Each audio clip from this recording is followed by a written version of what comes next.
तो श्रील प्रभुपाद बताते हैं ये जो रथ यात्रा है ये बहुत ही विशेष उत्सव है और गुंडीचा नामक मंदिर है जहां पर ये रथ पहुंचती है। और जब रथ को खींचा जाता है तब गुंडीचा नामक मंदिर है जहां पर ये रथ पहुंचती है और निकलता कहां से है? नीलाचल से।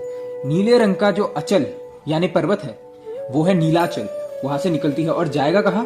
सुंदराचल। सुंदराचल मतलब बेसिकली वहां पर गुंडीचा मंदिर है, वहां पर जाके रथ रुकती है, वहां पर रथ को ले जाया जाता है। उससे पहले जगन्नाथ जी की और भी कई सारी सुंदर सुंदर लीलाएं हैं, नो डाउट, कि कैसी तरह उनकी स्नान यात्रा होती है, फिर जगन्नाथ जी बीमार पड़ते हैं, फिर 15 दिन के लिए वो किसी से नहीं मिलते, वो अंदर रहते हैं, उनका इलाज होते हैं, फिर वो नव यौवन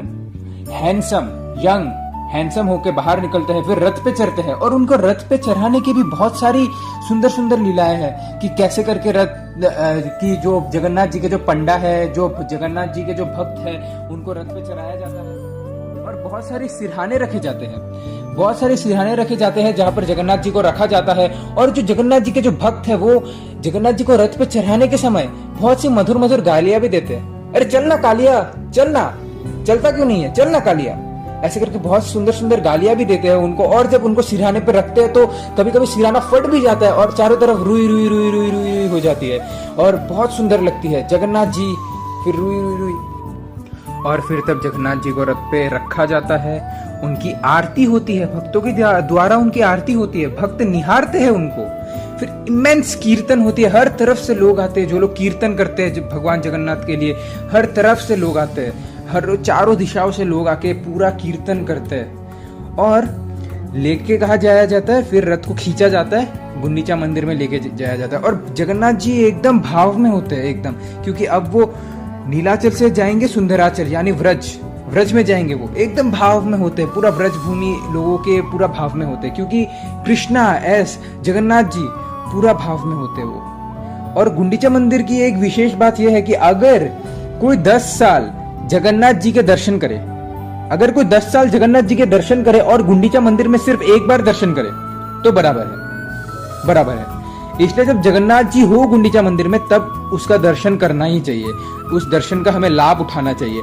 और दिन में दर्शन करे या रात में दर्शन करे, रात में दर्शन करना 10 गुना ज्यादा लाभदायक है दिन में दर्शन करने के, क्योंकि तब कृष्णा यानी जगन्नाथ जी वो बहुत ही खुश होते हैं, क्योंकि वो व्रज भूमि में होते हैं, तब बहुत ही ज्यादा खुश होते हैं, ब्रजभाषियों के बारे में सोच सोच के बहुत ही ज्यादा खुश होते हैं।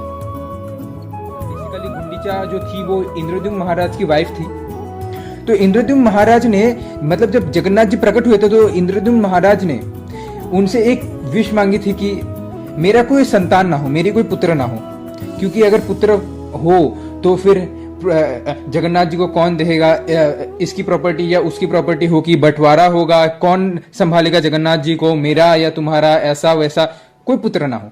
तो उन्होंने ये मांगा था, जगन्नाथ जी ने बोला तथास्तु। तो फिर गुंडीचा जी की बहुत इच्छा थी कि अब पतिदेव ने तो मांग लिया कि कोई पुत्र ना हो, पर मुझे तो पुत्र की बहुत इच्छा थी, पर अब पतिदेव ने मांग लिया तो ठीक है। तो जगन्नाथ जी ने उनको कहा, अरे मैं हूं ना आपके पुत्र के जैसा, मैं तो हूं। तो फिर गुंडीचा जी ने बोला कि आप तो हो ही, चलो मैं तो मानती हूँ आप मेरे पुत्र हो, लेकिन अंतिम संस्कार तो बेटा ही करता है ना। जगन्नाथ जी ने बोला मैं वो भी करूंगा। तो इस तरह जगन्नाथ जी ने गुंडीचा जी को आश्वासन दिया, गुंडीचा देवी को आश्वासन दिया। और ऐसे बहुत सारी और प्रॉमिसेस मांगी थी गुंडीचा जी ने, इंद्रद्युम्न महाराज ने ऐसी बहुत प्रॉमिसेस मांगी थी कि जब आपको भोग लगेगा उससे पहले कि आप हाथ धो के आओ, आपको दूसरा भोग स्वीकार करना पड़ेगा। मतलब आपको भोग लगा, आपने भोग स्वीकार किया, अब आप हाथ धोने के लिए गए, अब हाथ धो के आए तो आपके हाथ अभी गीले हैं, उसी गीले हाथ से आपको दूसरा भोग फिर से स्वीकार करना पड़ेगा। तो जगन्नाथ जी ने कहा तथास्तु। इसलिए जगन्नाथपुरी में एकादशी को उल्टा लटका के रखा जाता है, एकादशी नहीं होती वहां पर खाओ पियो मौज करो, वही बात है। और उन्होंने एक और प्रॉमिस मांगी थी, 8 प्रहर में से आप 7 प्रहर दर्शन देंगे और सिर्फ 1 प्रहर आप आराम करेंगे, ये भी उन्होंने मांगी थी। 1 प्रहर के लिए मतलब यानी 3 घंटा के लिए आपका किवाड़ बंद रहेगा। और ऐसा नहीं कि 3 घंटे के लिए जब उनका किवाड़ बंद होता है तब वो सो जाते, नहीं, तब देवी देवताओं को वो लोग दर्शन देते। 7 प्रहर मनुष्य उनकी पूजा करते, फिर बाकी के 1 प्रहर यानी 3 घंटा देवी देवता उनकी पूजा करते, ऐसा। और जगन्नाथ जी की खास बात क्या है, कि उनकी कोई आईलीड्स नहीं है। वैसे सोने के लिए क्या चाहिए? पलके चाहिए। भाई पलके है ही नहीं तो सोएंगे कहां से? पलके है ही नहीं ना, दरवाजा है ही नहीं तो किवाड़ बंद कहां से होगा? इसलिए उनकी कोई आईलिड्स नहीं है। और आईलिड्स क्यों नहीं है? क्योंकि वो बड़े बड़े आंखों से भक्तों को निहारते हैं, भक्तों को देखते हैं, और वो नहीं चाहते कि वो अपने पलक झपकाए, इसलिए वो बड़े बड़े आंखों से भक्तों के दर्शन करते हैं, भक्तों को देखते हैं।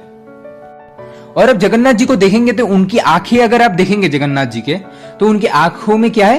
पहले छोटा सा ब्लैक है, फिर व्हाइट है, फिर एकदम रेड है। अगर किसी व्यक्ति की, अगर नॉर्मल किसी इंसान की आंख लाल रहे, मतलब यानी बाहर का और अंदर का हिस्सा अगर उनकी लाल रहे, मतलब ये प्रभु जी बहुत ही ज्यादा करुणामय है, ये बहुत ही ज्यादा करुणामय है। अगर कोई बहुत ही ज्यादा मर्सीफुल हो, बहुत ही ज्यादा करुणामय हो, तो उनकी आंखों के अंदर का हिस्सा और बाहर का हिस्सा लाल लाल रहेगा। लेकिन जगन्नाथ जी के तो पूरा लाल लाल लाल लाल लाल लाल लाल लाल, पूरा गोल गोल गोल गोल गोल, पूरा लाल। इतने करुणा है, इतने करुणा है उनके अंदर, मतलब करुणा ओवरफ्लोड हो रही है उनकी। तो इस रूप में जगन्नाथ जी का दर्शन करना, रथ यात्रा के समय जगन्नाथ जी का दर्शन करना बहुत ही ज्यादा शुभ माना जाता है, बहुत ही ज्यादा विशेष माना जाता है। और उनकी बाहें ऐसी है कि आ जाओ झप्पी पालो, आ जाओ। क्या तुम लोग प्रणाम प्रणाम के चक्कर में लगे हो? आ जाओ झप्पी पालो, झप्पी पालो। ऐसे उनकी बाहें मतलब सीधी ही रहती है, आ जाओ झप्पी पालो। और कोई भी जगन्नाथ जी को आलिंगन कर सकता है। और जगन्नाथ जी इतने कृपालु है, जैसे अगर कभी कोई उत्सव होते हैं तो जो मंदिर का जो उत्सव विग्रह होता है, यानी छोटा सा जो विग्रह होता है वो बाहर निकलता है। लेकिन जगन्नाथ जी के उत्सव में मतलब उत्सव विग्रह नहीं, जगन्नाथ जी अपने मूल विग्रह के साथ बाहर आते हैं। एकदम ऐसा जगन्नाथ जी अपना मूल विग्रह के साथ बाहर आते हैं। कोई उत्सव विग्रह नहीं, छोटा मोटा ऐसा नहीं कि कोई छोटा विग्रह लेके आए जय जगन्नाथ जय जगन्नाथ, ऐसा नहीं है। एकदम बड़ा विग्रह लेके आएंगे, जो जगन्नाथ जी का मूल विग्रह है, जो मंदिर के अंदर दर्शन होते हैं। या अगर कोई मंदिर के अंदर जगन्नाथ जी का दर्शन ना कर पाए तो जगन्नाथ जी उनको दर्शन देने के लिए खुद बाहर आते हैं, ताकि मैं अपने भक्तों को दर्शन दे सकूं।